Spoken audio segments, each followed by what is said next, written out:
일본이 조선을 병합한 것은 1910년의 일입니다. 그런데 그 직전 1909년 4월 10일 당시 일본의 가츠다 다로 총리, 그 다음에 고무라 추타로 외무대신이 어떤 사람을 찾았습니다. 찾아갔던 사람은 바로 우리가 잘 알고 있는 이토 히로부미였습니다. 이 자리에서 두 사람은 이토 히로부미에 조선을 이제는 병합해야 되겠다라고 건의하고 이토 히로부미는 이에 대해서 동의했습니다.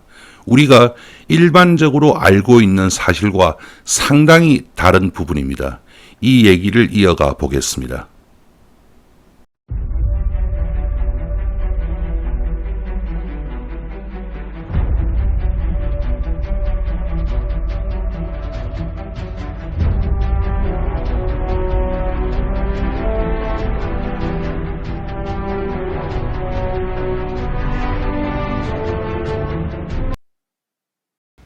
안녕하십니까, 유일입니다. 역사의 변곡점, 오늘 조금 다른 편으로 소개드리겠습니다. 역사의 변곡점은 시리즈로 계속 되고 있는데요.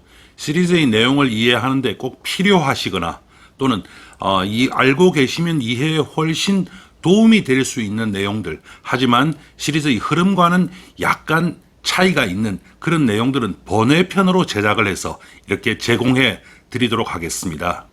네, 첫 번째 번외편은 일본에 있었던 정한론과 관련된 것입니다. 어떤 나라가 이웃 나라와의 합병을 통해 가지고 국가의 미래를 설계하는 일은 아주 자주 있었습니다. 일본만 있었던 것이 아니고 전 세계적으로 자주 있었던 일인데요.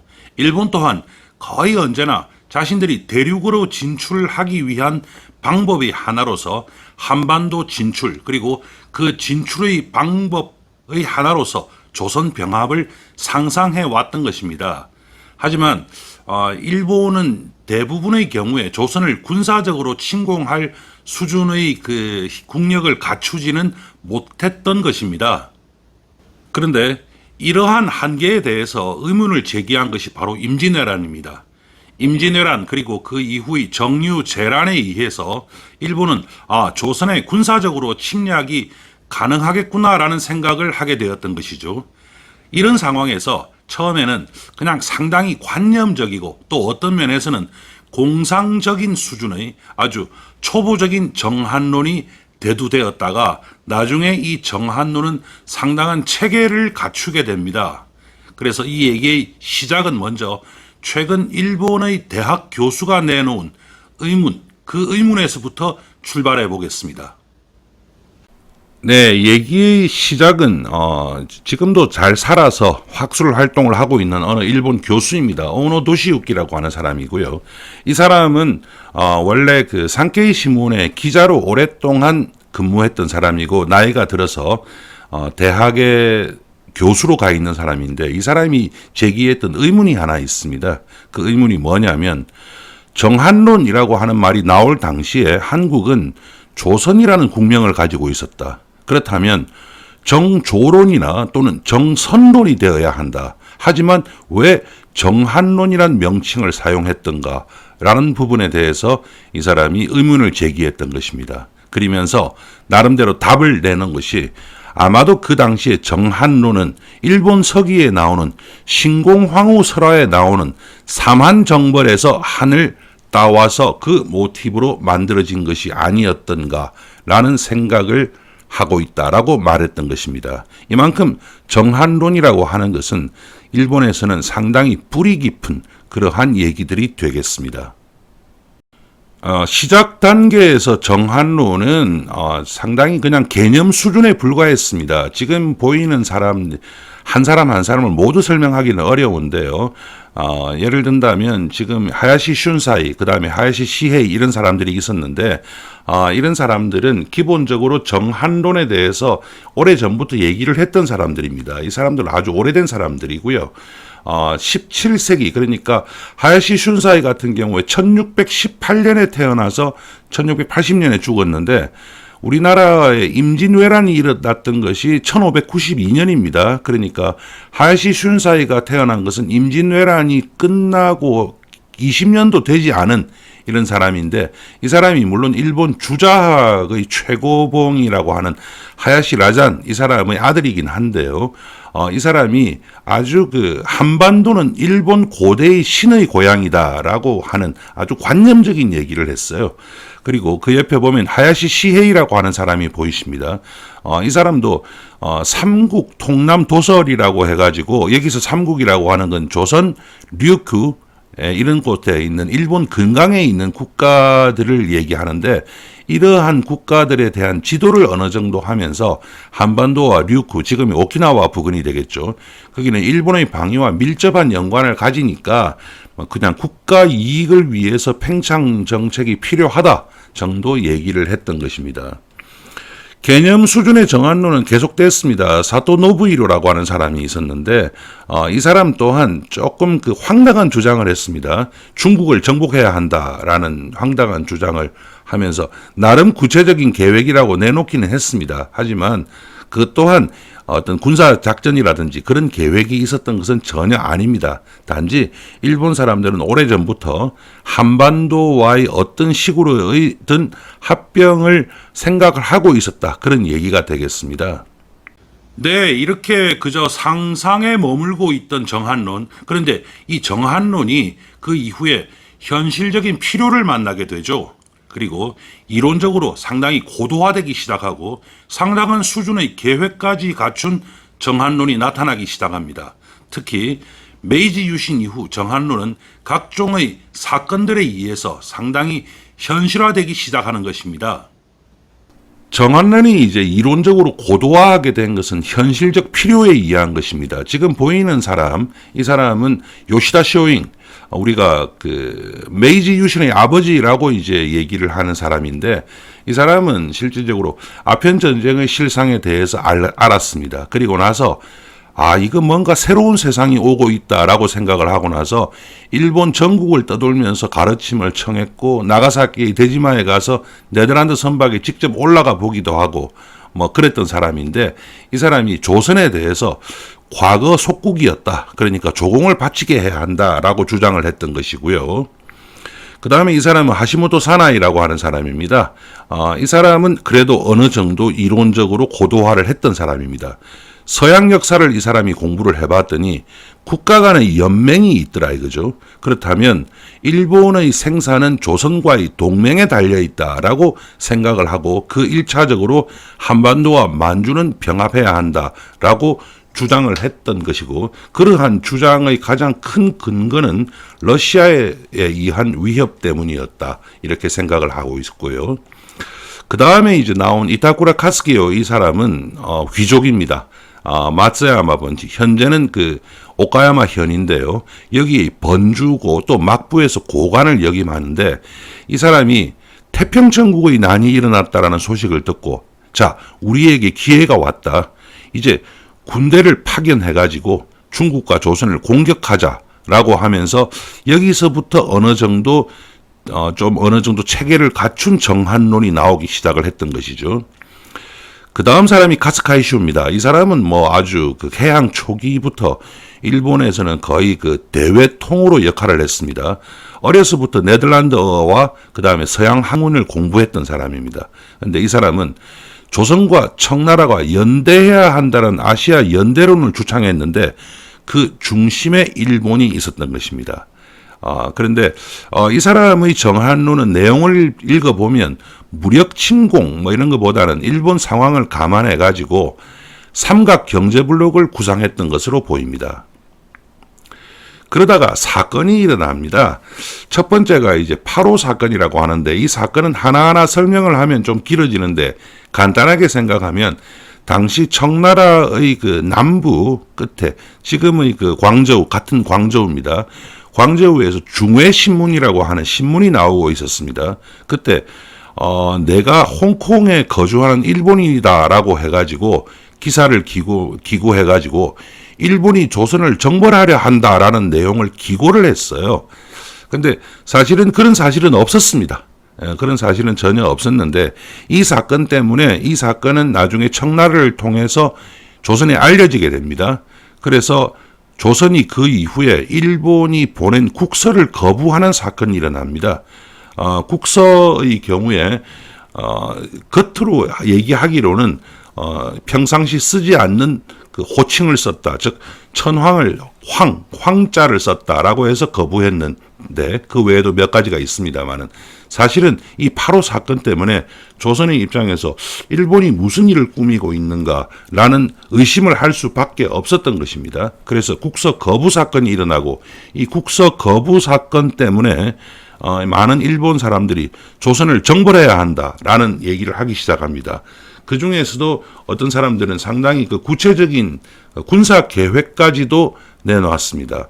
예를 든다면 이제 사다 하쿠보라고 하는 사람은 30개 대대를 동원하면 50일이면 정벌이 가능하다라는 그까지 얘기를 했습니다. 하지만 그 당시에 일본이 과연 조선을 무력으로 정복할 수 있는 국력을 충분히 갖추고 있었는가에 대해서는 의문스러운 것은 사실입니다. 그리고 이 사람이 후쿠자와 류키치입니다. 1835년에 태어나서 1901년에 죽었습니다. 즉 일본이 개항을 하던 시기에 이미 어느 정도 나이가 들어 있었고 1901년에 죽었으니까 일본이 이제 열강의 하나로 충분히 올라섰을 때 죽은 것입니다.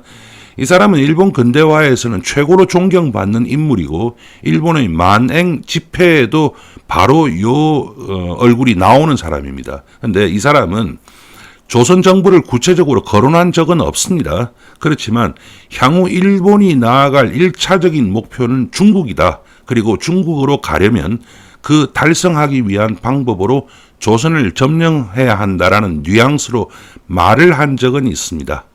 그렇지만 기본적으로 이 사람은 탈아론, 즉 일본은 아시아가 아니다라는 생각을 했던 그런 사람입니다.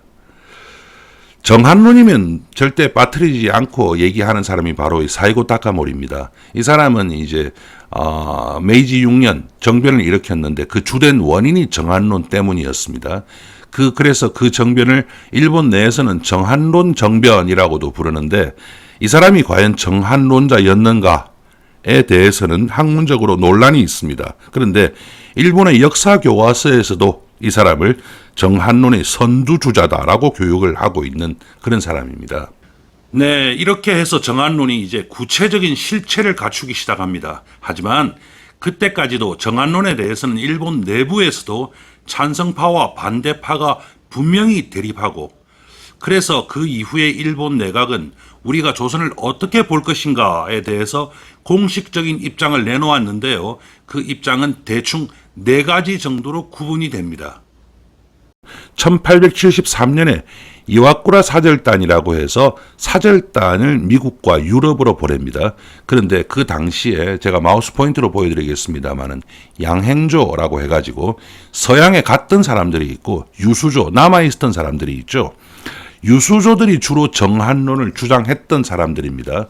그래서 이 사이고 다카모리가 제일 앞에 서는 이런 사람들이고 반대로 양행조, 이 사람들은 어떻게 얘기를 하면 세상 돌아가는 걸 알았던 사람들 같습니다. 그래서 이 사람들은 당연히 뭐 이와쿠라든지 오쿠보 이와쿠라라든지 또는 오쿠보 도시미치라든지 기도 다카요시라든지 또는 이토 히로부미 이런 사람들입니다. 이런 사람들은 일본은 현재 정한론을 주장할 때가 아니다. 즉 일본은 아직 정한론을 시행할 수 없고 또 한다고 하더라도 별다른 도움이 되지 않는다라고 주장을 했던 그런 사람이죠.